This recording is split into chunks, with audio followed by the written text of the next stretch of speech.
tal? Un gusto que nos acompañe en esta última emisión de Voto por México. Tras la nueva repartición de fuerzas en la Cámara de Diputados y en los gobiernos de 15 estados, ¿qué viene en el futuro próximo? Momentos cruciales para los legisladores. Van a medir fuerza en la negociación del presupuesto económico 2022.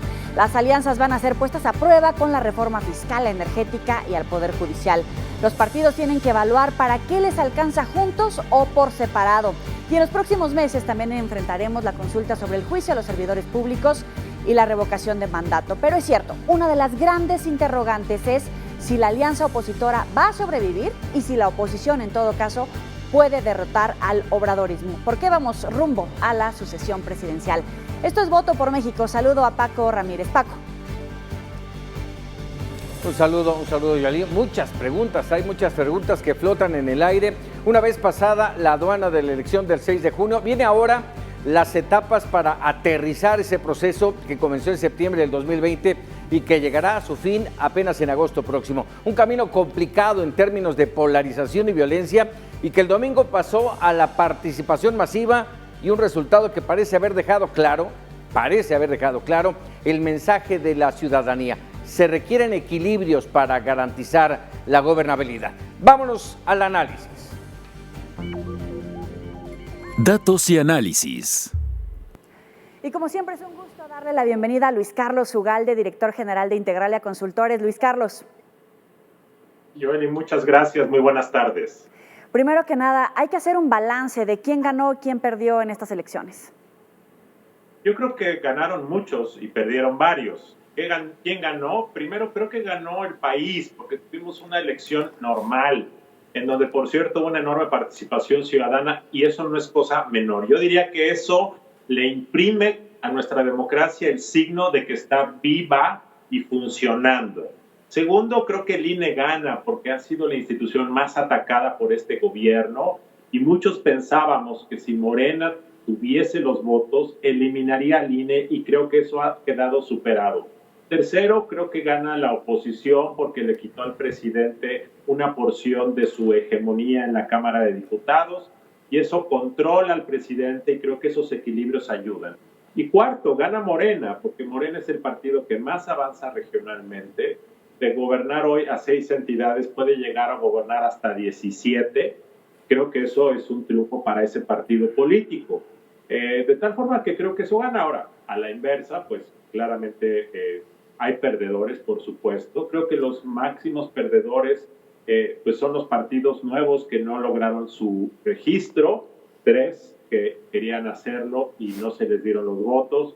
Creo que también pierde el Partido del Trabajo, que pierde votos, pierde el PRD, que se hace un partido todavía más compacto. Creo que aunque el PRI gana 1 millón de votos respecto a 2018, el hecho de que perdió las gubernaturas que hoy tenía es una pérdida simbólica muy poderosa. Ese sería un primer resumen, Joel. A ver, saludos Luis Carlos. En este entorno de lo que estás mencionando, ¿cómo dimensionar?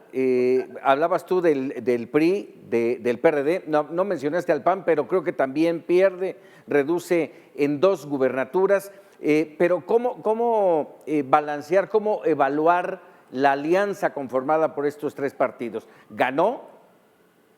Yo creo que para la Cámara de Diputados fue muy exitosa, Paco, porque les permitió sumar 50 diputados más a sus bancadas.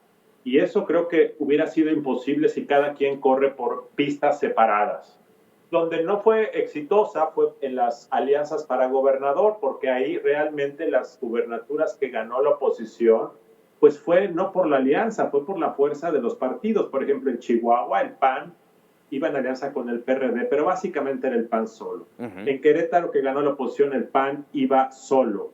Pero en la mayor parte de las otras entidades donde hubo coalición, esta perdió frente a Morena. Así es que a nivel gubernatura no funcionó, a nivel diputados federales fue exitosa, y a nivel municipal creo que también fue exitosa. Habrá que ir viendo los datos, pero hubo muchas ciudades y municipios que se los arrebataron a Morena, y creo que ahí también hay un éxito parcial. Esto que mencionas, Luis Carlos, de la alianza que tiene un avance en términos de legislativo, ahora hablan de que esa alianza la van a mantener e incluso hablan de ir con ella a la elección presidencial en 2024. ¿Les va a alcanzar? ¿Se van a mantener? ¿Y cómo irían? ¿Con un candidato? Es difícil pronosticarlo, porque primero hay que ver si la alianza electoral se mantiene como alianza legislativa. Los partidos PAN, PRI, PRD ya firmaron un convenio hace 10 días diciendo que van juntos, pero habrá que ver si en los hechos se cumple y por cuánto tiempo se cumple. Y luego habrá que ver qué pasa de aquí a 2024. Creo que es más difícil lograr una alianza para un candidato a la presidencia que lograr una alianza para 300 candidatos a diputados, 15 candidatos a gobernador. Cuando hay más baraja que repartir es más fácil llegar a acuerdos. Cuando es un cargo relevante es muy difícil lograrlo. Pero habrá que esperar. Creo que es muy anticipado ver qué ocurrirá en 2024. Mientras tanto, veremos si esto funciona en el corto plazo en la Cámara de Diputados. Sí, hacia eso quiero ir. Así como está conformada actualmente la Cámara de Diputados, pero también el tema que mencionabas de que Morena podría alcanzar hasta 17 gobernaturas, ¿para qué les puede dar respecto a la consolidación del proyecto de la reforma en el gobierno, tanto en la Cámara como con los presupuestos locales, estatales?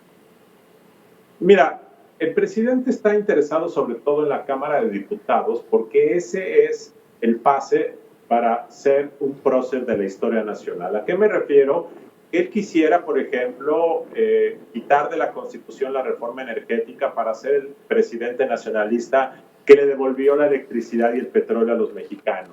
O él, por ejemplo, quisiera poder imprimir en la Constitución que las consultas populares fueran la forma para dirimir las decisiones grandes del país. Lo estatal creo que le ayuda para sentar las bases regionales, clientelares y políticas para que su proyecto político, digamos, el obradorismo, tenga más arraigo y subsista más allá de su mandato. Y creo que por eso, pues el hecho de que Morena hoy vaya a controlar la mitad del país, pues es evidentemente aumenta las posibilidades de que un candidato de Morena gane en el 2024, sin duda. Y entonces eso, digamos, construiría un legado. ¿Qué va a pasar con el obradorismo cuando López Obrador ya no exista como presidente? Y yo creo que por eso es importante. Ahora, fíjate que en esto vienen, según así lo entiendo, por esta nueva conformación en la Cámara de Diputados, con esta nueva conformación, con este nuevo mapa político en el país, vienen tiempos de negociaciones, ¿sí? Vienen tiempos de negociaciones y algunas serán por las buenas, pero otras también podrían ser por las malas. ¿Cómo prever esta segunda mitad de la administración? Mira, por las malas, básicamente, pues es con la presión de la cárcel o con la zanahoria del dinero, ¿no? Dinero para que seas buena onda o cárcel para que te pliegues a lo que yo digo. Pero cuando requieres 50 votos para lograrlo, es muy difícil que estos mecanismos extrapolíticos o políticos a la mala funcionen. Si te faltan 8 o 10 votos, como en el Senado, pues se puede conseguir, pero cuando te faltan 50 es muy difícil. Por eso yo veo complicado que con amenazas de cárcel o de investigaciones patrimoniales esto pueda suceder. Hoy en la mañana el presidente dijo, aunque me rechacen mi iniciativa para devolverle la Comisión Federal de Electricidad a los mexicanos, lo voy a intentar, porque quiero dejar testimonio. Entonces yo creo que el presidente sabe que algunas cosas serán muy difíciles, pero lo va a intentar, va a cabildear los votos, quizá no lo consiga, pero entonces va a usar eso para acusar a la oposición de estar en contra de los intereses del pueblo mexicano. ¿Y cómo queda en un mapa la institucionalidad y la independencia de poderes? Hablamos ya de cambios en el Banco de México, hablamos ya de la repartición en la Cámara de Diputados y esta amenaza de desaparecer los órganos autónomos e ir haciéndoles presión. Con miras hacia estos 3 años de gobierno que faltan, ¿cómo quedan las instituciones, la democracia y estos contrapesos? Mira, yo creo que en el caso de la Cámara de Diputados se restaura un poco la sumisión lastimosa y aberrante que tuvo la Cámara de Diputados que termina en los últimos 3 años. Muy parecido a lo que ocurría antes con el PRI. Primer tema. Segundo tema, creo yo que en el tema, digamos, de la división de poderes vertical, el federalismo, vamos en regresión porque creo que el hecho de que hoy haya 17 gobernadores del presidente pues ese contrapeso que veíamos en ocasiones a través de los gobernadores, esto se va a diluir, entonces hay un pasito para atrás. Creo yo que en el tema del INE se fortalece el contrapeso porque el INE quedó bien, quedó fortalecido, entonces el presidente no se va a poder meter con eso. Creo yo que en el tema del Poder Judicial habrá que esperar. Yo tengo una intuición positiva y optimista de lo que anunció el presidente de la Corte, de que va a someter una consulta de sus pares, este transitorio que amplía su periodo como presidente del Consejo de la Judicatura. Yo tengo la sospecha de que la Corte va a decir no es correcto y eso va a generar certeza en el Poder Judicial, de que el Poder Judicial va a estar cuidando que no se trastoquen principios de la Constitución. Entonces yo te diría que mixto, pero yo te diría que en general, hoy México, democráticamente hablando, en cuanto a su arquitectura fundamental, está más tranquilo. Pero también te diría que en cuanto a la hegemonía que se va gestando territorialmente de Morena, esto nos habla de que vamos probablemente a un fenómeno restaurador como el que había con el PRI en el siglo XX. Luis Carlos, vamos a hacer una pequeña pausa en este momento. Más adelante volvemos a hacer contacto contigo. Claro que sí. Vamos a hacer una pequeña pausa. Volvemos.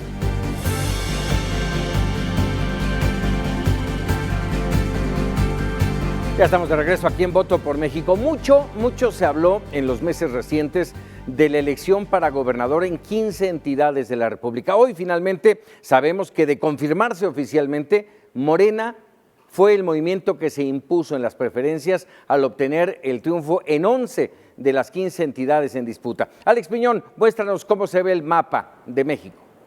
Paco, hay que comenzar, si te parece, viendo cómo está conformado actualmente este mapa político, en donde el PRI tiene 12 entidades del país a su cargo, el PAN tiene 9 y también Morena tenía 6 hasta antes de las elecciones. Esto que usted ve en su pantalla son los colores actuales que tenemos en el país. En este caso, el PRI, por ejemplo, controlaba Sonora, controlaba Sinaloa, controlaba Tlaxcala, controlaba también Guerrero. En el caso de Colima también tenía, en este caso, la gubernatura. Sin embargo, con la conformación después de las elecciones, este mapa se va a ver un poco diferente o un mucho diferente, lo cual ya han celebrado los dirigentes de estos partidos. Veamos el caso, por ejemplo, de Morena, que ha ganado gubernaturas. De estas 15 que estaban en juego, Morena se queda con 11 gubernaturas en la entidad. Estamos hablando que refrenda su apoyo, por ejemplo, en el caso de Baja California, también refrenda el apoyo de la gente en el caso de Michoacán, que es en donde también tiene presencia, se la arrebata al PRD en este caso.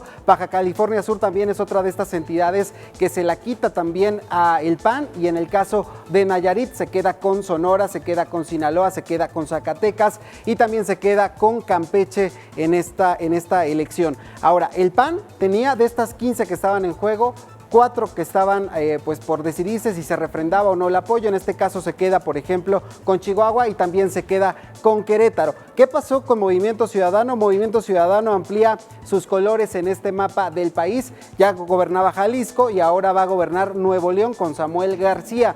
Ahora, en el caso del Partido Verde, también gana colores dentro del territorio nacional.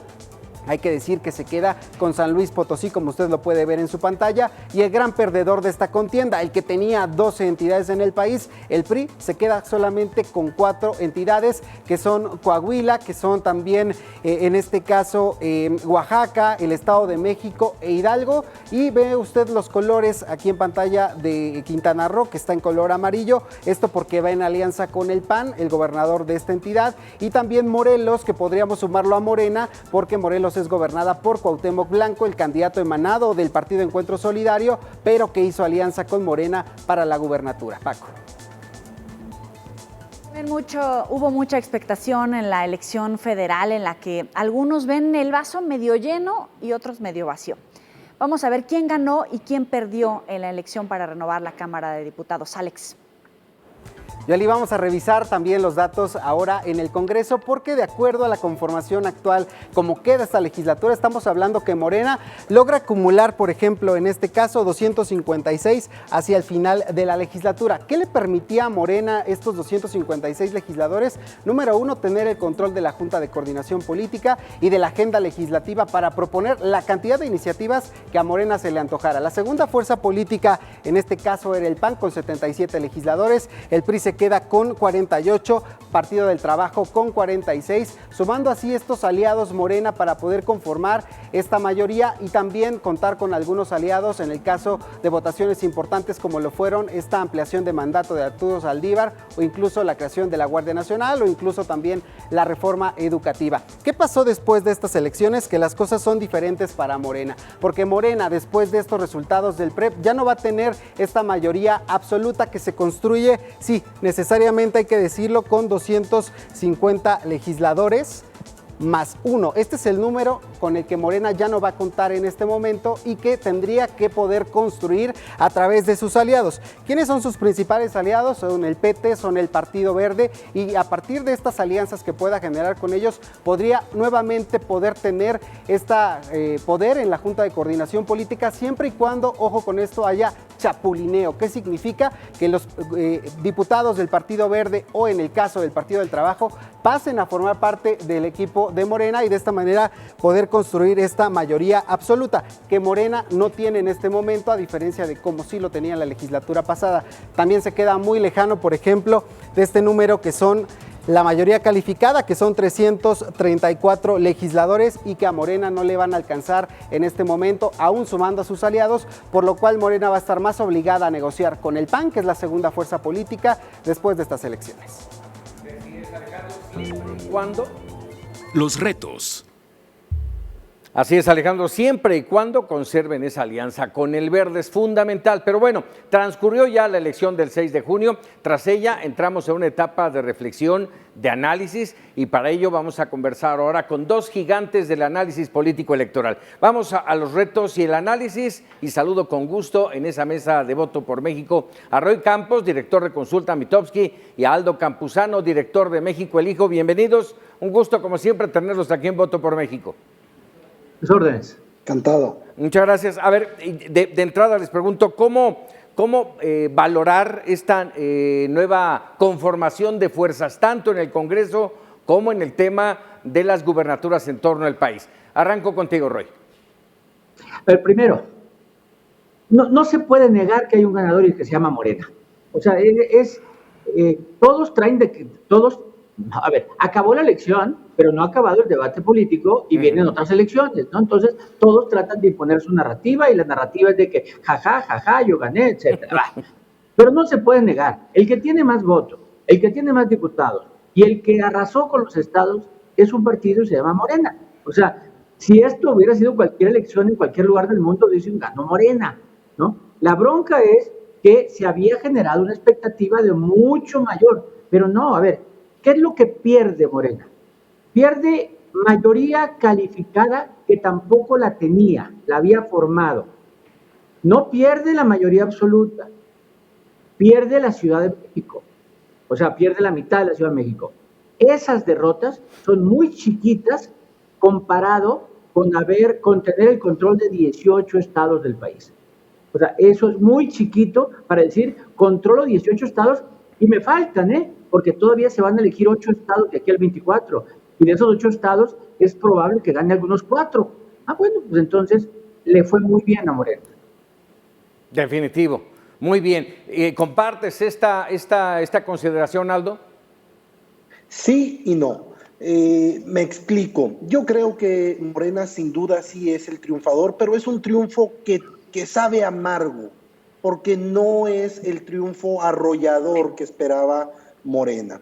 Y en el caso de la oposición, si bien es una derrota, también es una derrota que sabe dulce, porque no era la expectativa que tenía hace 3-4 meses la oposición, que realmente los números daban una presencia muy baja. Ahora, creo que el triunfo de la Ciudad de México en el Estado de México, también todo este famoso corredor azul que hemos oído a lo largo de los años, la recuperación que tiene la oposición es muy importante. Tan solo Naucalpan, un municipio prácticamente es del mismo tamaño de Nayarit o de Baja California Sur. Entonces, cuando hablamos de estos triunfos y estas derrotas, es importante que pensemos no solamente en los territorios, sino también en la población gobernada de cada uno de estos dos bloques, el oficial y el opositor. Ahora, en esta ocasión, soy Joely Ramírez. ¿El proyecto político del partido en el poder de Morena y de sus aliados está en juego? Porque tal vez no les aprueben el presupuesto para las obras que, si no son necesarias, pues por lo menos eran prioritarias para el partido en el poder. Y en todo caso, si es así, si están en riesgo, ¿cuál es la apuesta de los otros partidos opositores? Roy. No, de hecho no le pararon nada. O sea, mira, el presupuesto se aprueba en la Cámara de Diputados con 250 diputados, con 251. Eso lo tiene, eso es el presupuesto. De hecho, esa es una mayoría de presupuesto, se llama esa mayoría absoluta. Todas las obras, los programas sociales, Tren Maya, no pasan por cambio constitucional. Pero lo único que pararon es posible modificación a la Constitución. Pero ojo, ya estaba, porque en el Senado tampoco tiene la mayoría calificada. Si quería hacer un cambio de la Constitución, tenía que hacer acuerdos con el PAN o con el PRI. Eso ya estaba establecido, ahora se estableció. Lo único que pierde es tener el control de la Junta de Coordinación, que la podría juntar, como dijo Francisco, como Alejandro decía, porque le puede robar diputados al Verde y al PT y forman los 251 si quiere, y si no quiere, no. O sea, así tal cual. Mira, el verdadero triunfo de la oposición es más simbólico que real. Porque igual como expectativa, hacía 15 días la oposición tenía la expectativa de que iba a ganar 7, 8 estados. ¿Cuántos ganó? O sea, ganó 4. O sea, no puede la oposición decir que se cumplió su expectativa. No. El verdadero triunfo es simbólico.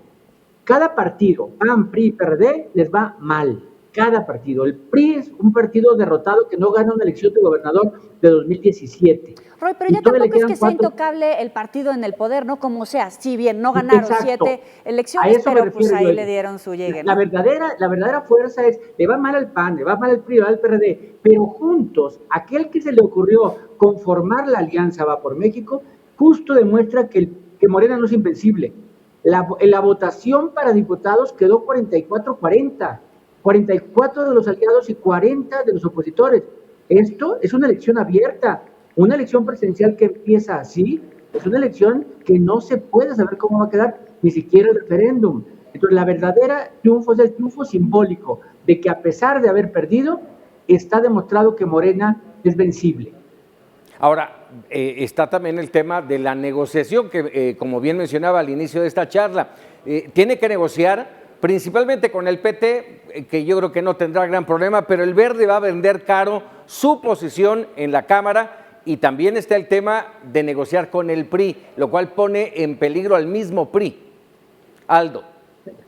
Sí, sin duda, ya lo anunció Manuel Velasco, el senador, que es uno de los líderes morales del Partido Verde, cuando dice que habrán de ellos reflexionar esta alianza con el partido Morena, porque dicen ellos, en sus palabras, quieren evitar esa crispación y polarización entre la ciudadanía. Por lo tanto, es fundamental darle un seguimiento muy puntual a las negociaciones y al quehacer político que vayan a llevar los líderes parlamentarios y los líderes de los partidos los próximos días. Ahora bien, esto es en cuanto al Verde. En cuanto al Partido Revolucionario Institucional, pues hay dos lecturas. Una de ellas es que la alianza que conformaron de Va por México va a muerte, es decir, incluso se firmó un documento particular en el cual dicen que mantienen esta alianza electoral dentro del Congreso.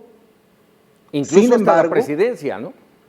Sí, claro, ya se habla de ese bloque rumbo al 2024. Sin embargo, no olvidemos también que el líder el hoy líder del Partido Revolucionario Institucional, Alejandro Moreno, acaba de perder el estado que gobernaba hace tan solo 2 años, y todo indica que será Morena quien tenga la gubernatura y el control del Congreso, y por lo tanto pudiera tener una herramienta o una carta política Morena para negociar directamente con Alejandro Moreno, que no olvidemos que de la bancada que llega del Partido Revolucionario Institucional, la mitad de los legisladores son muy cercanos al presidente del partido, entraron vía plurinominal, y el resto de los legisladores, la otra mitad, no necesariamente son cercanos. Entonces, se antoja que en el PRI vaya a haber posiblemente una división que pudiera terminar siendo el fiel de la balanza en el Congreso. A ver, justamente esto que dice Aldo,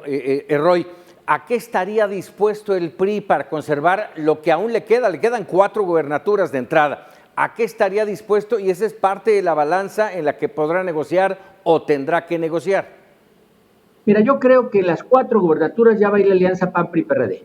En las 4 gubernaturas. Yo creo que demostraron que van juntos. Lo que acaba de pasar en el Estado de México, pues le arrebataron a Morena un gran segmento, yendo juntos con PAN-PRI-PRD. Si en Nuevo León hubieran ido el PRI, el PAN y el PRD juntos, quién sabe qué hubiera pasado. Es decir, demostraron que juntos tienen fuerza que separados no tenían. Bueno, en Campeche mismo. O sea, si hubieran ido PAN-PRI-PRD juntos, quién sabe qué hubiera pasado, ¿no? Yo creo que sí van a ir ya juntos. Y ahora van a buscar, además tienen incentivos para ir juntos, separados los arrastran, tienen incentivos. Bueno, lo del verde, no nos extrañaría que se vaya a ningún lado. O sea, aquel famoso 1998, la primera derrota por un rompimiento del PRI, el Monrealazo, el verde iba con el PRD, o sea, y ha jugado después con el PAN, y luego con el PRI y ahora con Morena, así que puede ir con Movimiento Ciudadano, o sea, no sabemos con quién va a ir, ¿no? Entonces, tampoco confiemos mucho, pero sí, ya inició la carrera para el 2024, ya inició y faltan candidatos, porque a diferencia de otras veces, los candidatos arrancaban, ahora arranca la carrera, pero los partidos, no hay los candidatos, no hay el popular, no hay lo que fue en su momento Fox, López Obrador, Peña Nieto, que arrancaban, no, ahora no tenemos personajes populares, sino tenemos lucha de partidos. Aldo.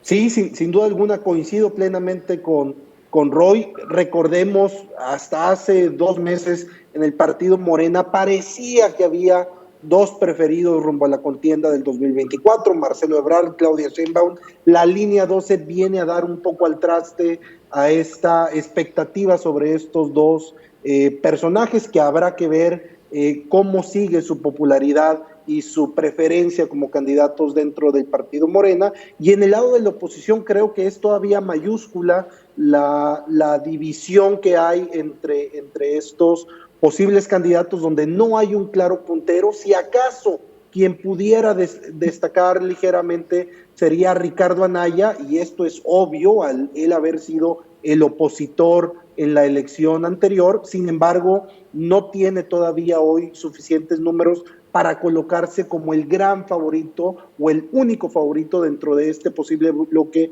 opositor rumbo al 2024. ¿Y quiénes son esos nombres que sí puedas ver dentro de los partidos actualmente, como con la nueva conformación de gobernadores que están levantando la mano, que han mencionado sus intenciones o de armar una coalición o de ser el gallo para el 2024? A ver, sería mucho adelantar, pero si nos pones por partido, en Morena siguen estando Ebrard y Claudia Sheinbaum, siguen estando ahí, ¿no?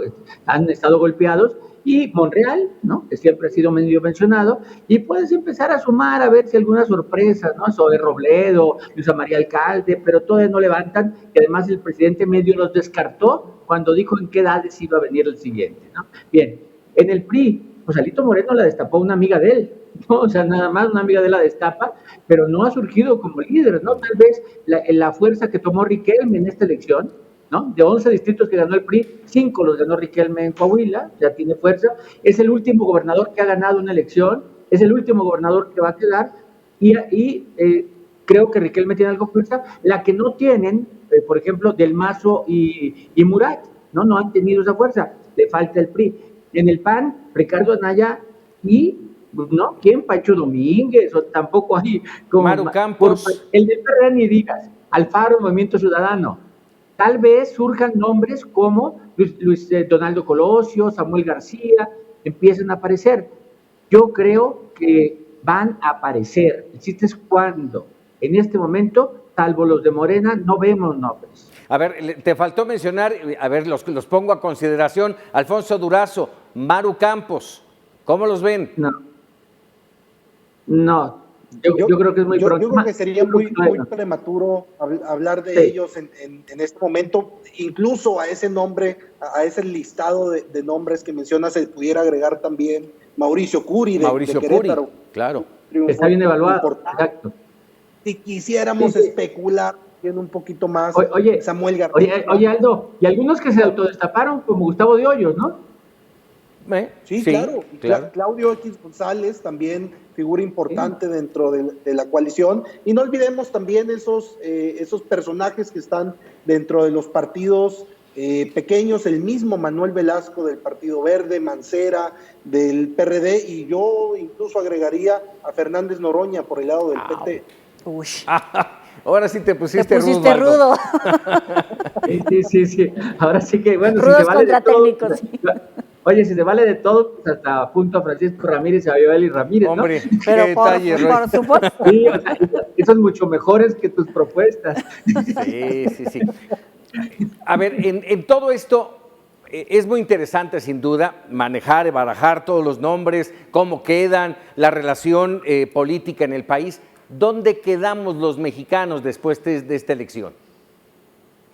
Mira, lástima, porque deberíamos en este momento estar en una etapa de reconciliación, porque ya acabó una elección y acabaron las partes feas. Okay. Deberíamos, pero es una campaña permanente, ¿no? Ya viene la elección de marzo del referéndum presidencial y los opositores van a hacer una campaña igual de intensa, es el momento, la elección más importante de la historia, el mismo rollo que tiraron lo van a volver a tirar, hay que salir a votar y parar este socialismo, el mismo rollo, y vamos a ver defensas de los dos lados y nos van a enfrentar otra vez a los mexicanos a estarnos peleando entre nosotros.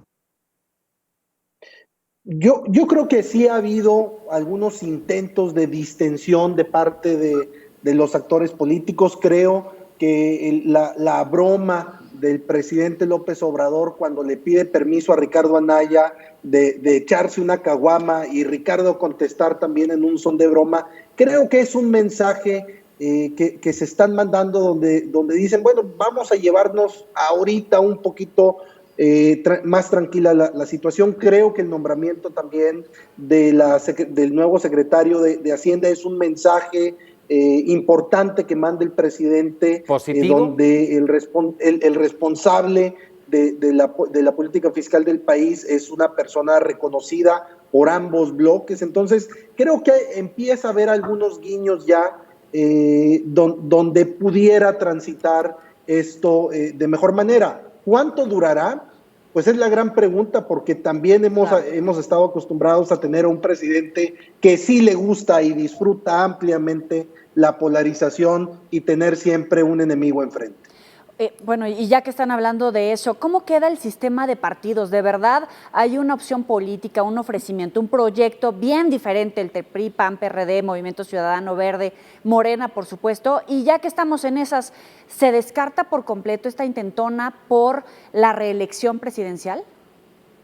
A ver, yo creo que nunca ha existido, ¿no? O sea, pero muy hábilmente medio la menciona, y todos los opositores, en lugar de hablar de línea 12, de inseguridad, de violencia política, paremos la reelección, y nunca ha habido esa intención, no iba a pasar jamás y no va a pasar. Por ejemplo, el no haber logrado la mayoría calificada, pues es no pasar, no pueden hacerlo, es decir, descártenla totalmente, el presidente lo cree la no reelección, así que digamos que esas cosas ni siquiera vale la pena platicar, porque uno deja de platicar de lo que realmente importa. Entonces descartemos esa, va. Y la otra, ¿cómo queda el sistema de partidos? Mira, desde que el presidente fundó Morena, lo que he dicho es, el presidente decidió llegar a la presidencia por la vía partidista. Nunca llamó al desorden, nunca se quiso lanzar de independiente, siempre fundó un partido político, sabiendo las ventajas que tiene un partido político. Si le podemos llamar partido político a Morena, claro, pero porque es un partido unipersonal, ¿no? Pero el presidente decidió tomar el poder por la vía institucional, del voto, de partidos. Entonces yo creo que no está en peligro la idea de los partidos. El sistema de partidos creo que funciona.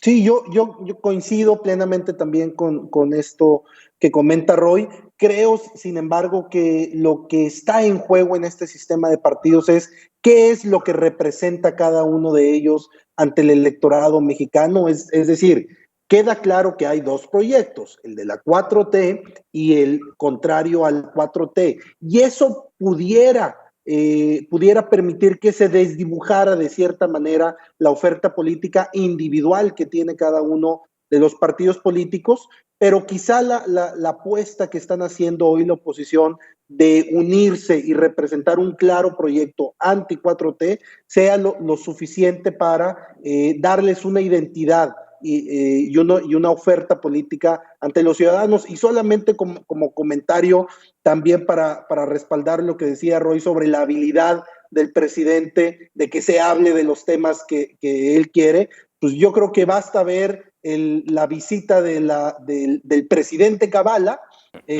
donde desde el nombre, el puesto y la misma vestimenta del presidente, el pantalón terrible. sucio, los zapatos sucios, y ese fue el tema de la conversación y no los temas que dialogaron estas dos figuras políticas. Sí, triste. Siempre interesante conocer y tener sus puntos de vista. Roy Campos, Aldo Campuzano, agradecidos como siempre de esta participación en Voto por México aquí en Mega Noticias. Saludos. Encantado. Muchas gracias. Vamos a hacer una muy breve pausa y regresamos con más de Voto por México.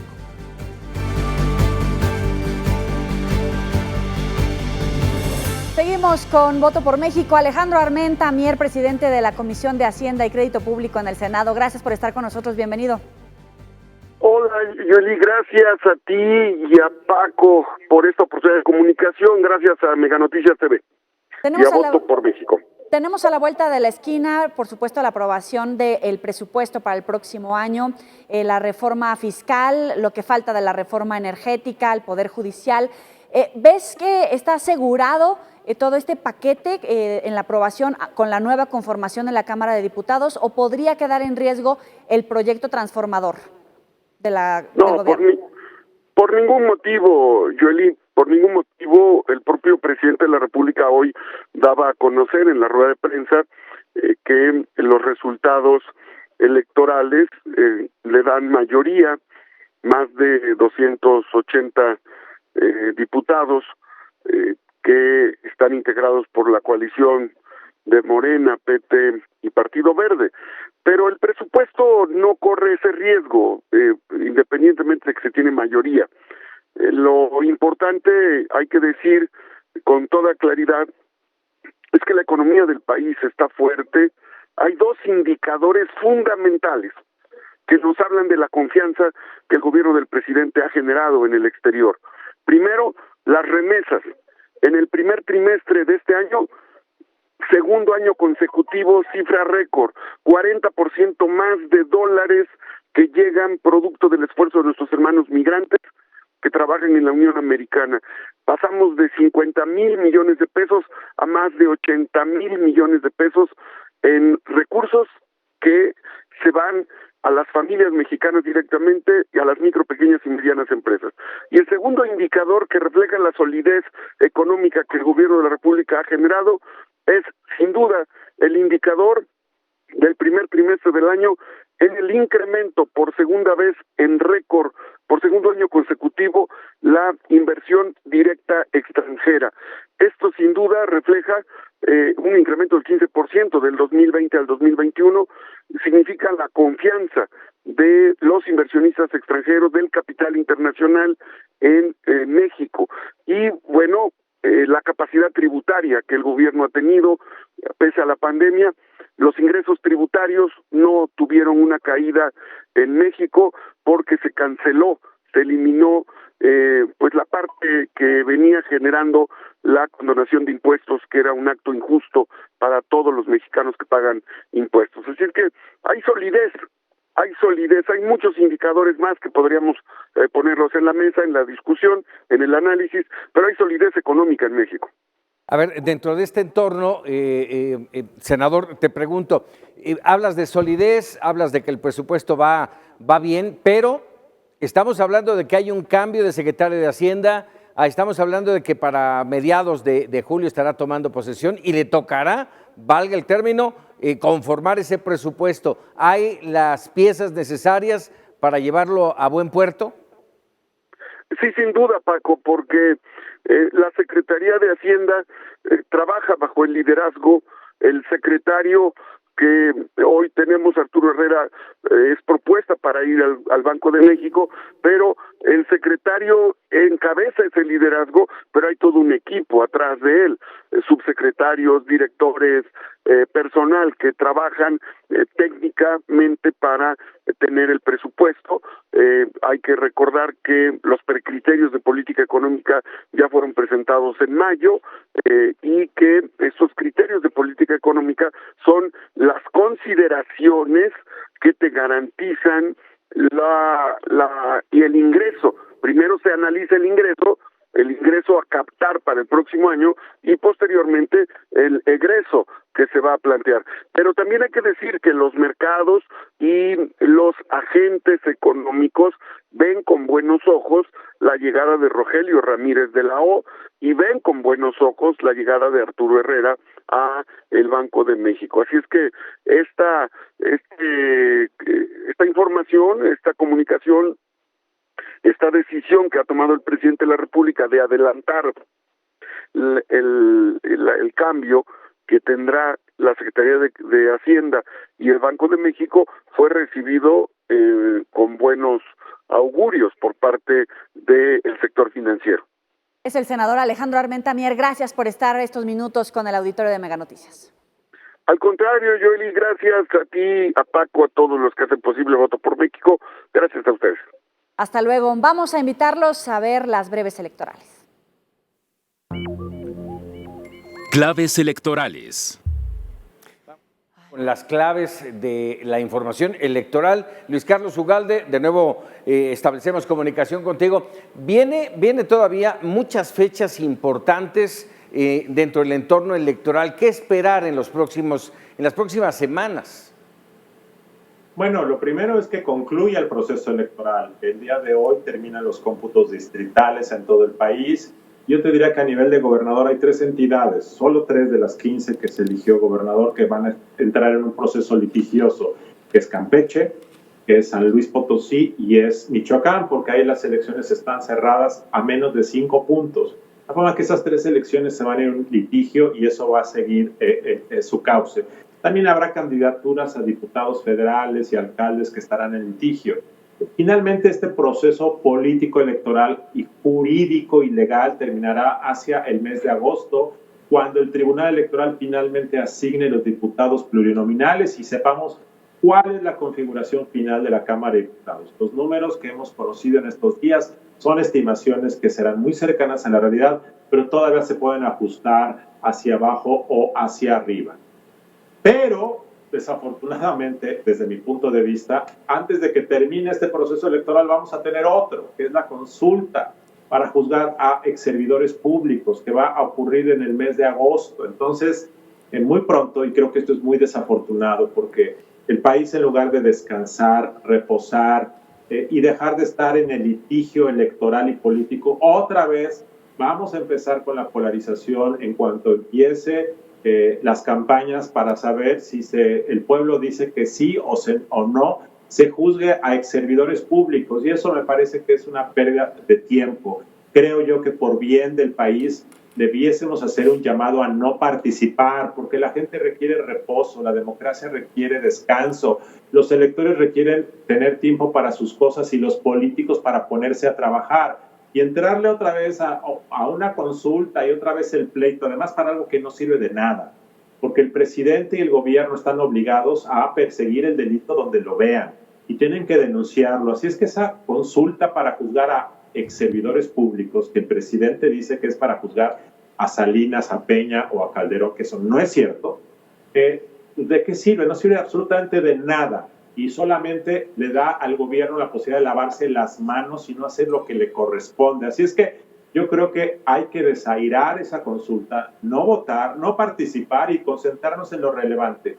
Porque si la gente le entra al show de la consulta de los ex servidores públicos, vamos a seguir polarizando al país, perdiendo tiempo, y lo único que hacemos es darle gusto al presidente en su táctica de dividir. Si hay evidencia contra Peña Nieto, que se proceda, punto, no necesita preguntarnos para ello. ¿Qué otros eventos ves como clave, así como la revocación de mandato, que pudieras observar para los próximos 3 años de gobierno, tal vez en la Cámara de Diputados, etcétera? Bueno, el otro tema que tiene que ver con esto es la consulta de revocación de mandato que el presidente quiere autoorganizarse en marzo de 2022. Y esa está peor, porque esa va a ser más polarizante, porque es me quedo o me voy, y es otra vez un show. El presidente fue elegido para 6 años y se debe quedar 6 años. Ni más ni menos, 6 años. Esa consulta de revocación es una simulación para propaganda política, para generar y mantener asusada la idea de que hay una conspiración que lo quiere derrocar. Él es presidente de todos por 6 años, punto.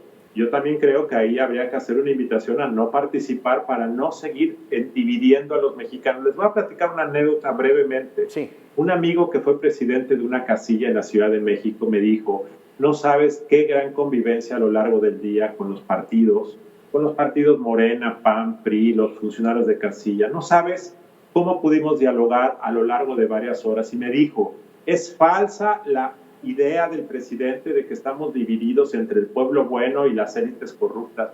En esa ocasión, a lo largo de un día, platicamos muy bien.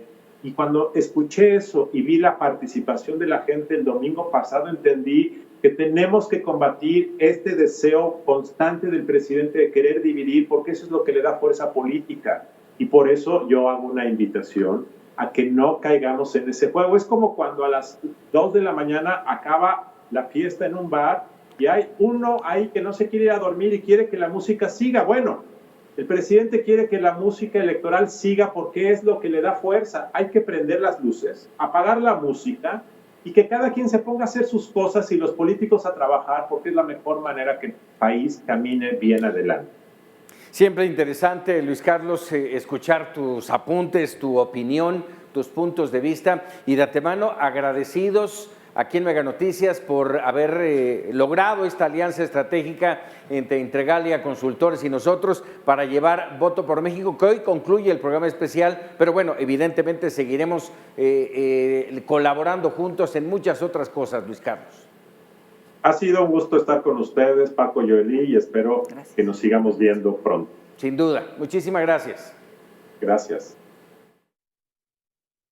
Momento del humor inteligente en Voto por México. Vamos a ver el carrusel de cartones electorales. Cartón electoral.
Ahí tiene para todos los gustos y bueno, así es como cerramos este ciclo de Voto por México con la información, los análisis, las entrevistas. Esperamos haber aportado algo para ayudarle a tomar su decisión. Por supuesto, le agradecemos. Raúl Frías Lucio, nuestro director editorial, Joely Ramírez. Así es, a nombre de todo el equipo de Raúl, de todos los camarógrafos, periodistas y el equipo técnico que hizo posible Voto por México y por supuesto, gracias a ustedes por su preferencia. Así es, yo soy Paco Ramírez, muchas gracias, pásela muy bien, siga aquí en Mega Noticias.